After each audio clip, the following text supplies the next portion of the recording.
Now we're going to bring in yet another image. Let's go ahead and click on the mini bridge, and I'm looking for a texture. I'm looking for a texture. So we're going to dump this and go to Big Boy Bridge. Let's just go ahead and go there. Go browse in Bridge, or hit Alt-Control-0 on the PC or Alt-Command-0 on the Mac. And this is the texture that we want to bring in. So we're going to double click on it. It's going to automatically open Adobe Camera Raw. I'm going to make a few changes on here. I'm going to cool this down just a bit. I'm going to leave the exposure where it is.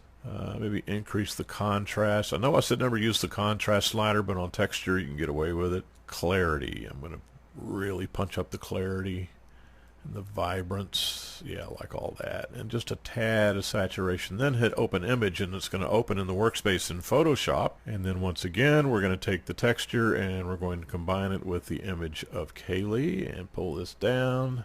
Bring it down like this. Hold down the Shift key, cursor in the image, left click, and drag it along. And then we'll get rid of that. Now we have, I think I'm going to pull this down below the sky. Below the sky, just like that. And let's try a few more blend modes and see what we get. Ooh, there's a good one.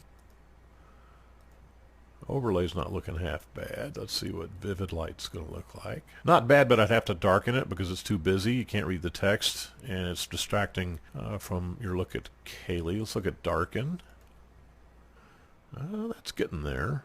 And what do I have here? I've got a darken on that, so I want that to be back to normal to match what's down here. So we'll go back to this layer. And what about pin light? Potential. Linear light, maybe. Vivid light, no, it's too busy.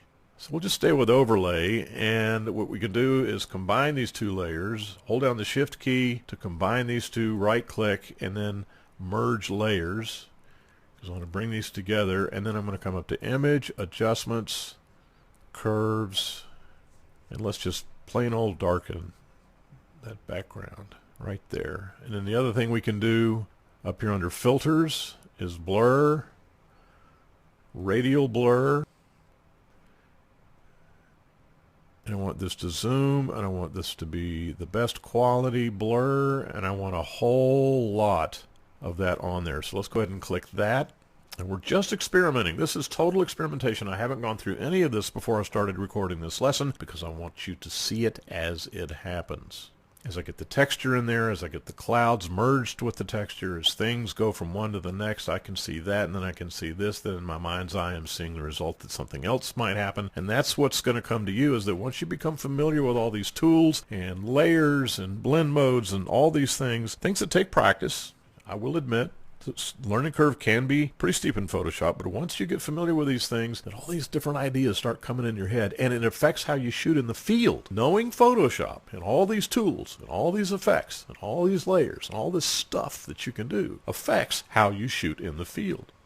So we're going to let this radial blur go ahead and take effect.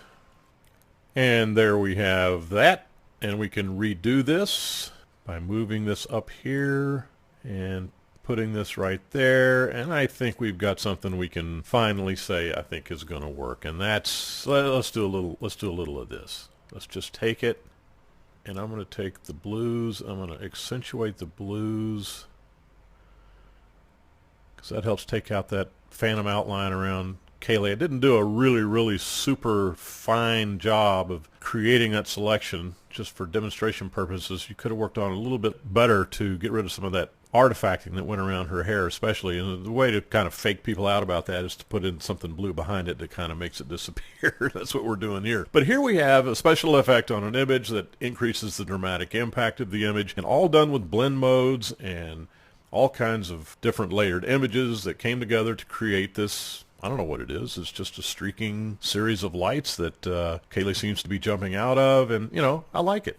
It's better than just plain old blue back there. So there we have it. Blend modes, very most definitely one of those things you have to come in and just simply play with. There is no step 1, step 2, step 3. It's just here as special effects that really no one knows how they work. I promise you. No one knows exactly how they work, but whatever they do, if you like it, fine. If you don't, move on. And that's the bottom line of blend modes in Photoshop CS6.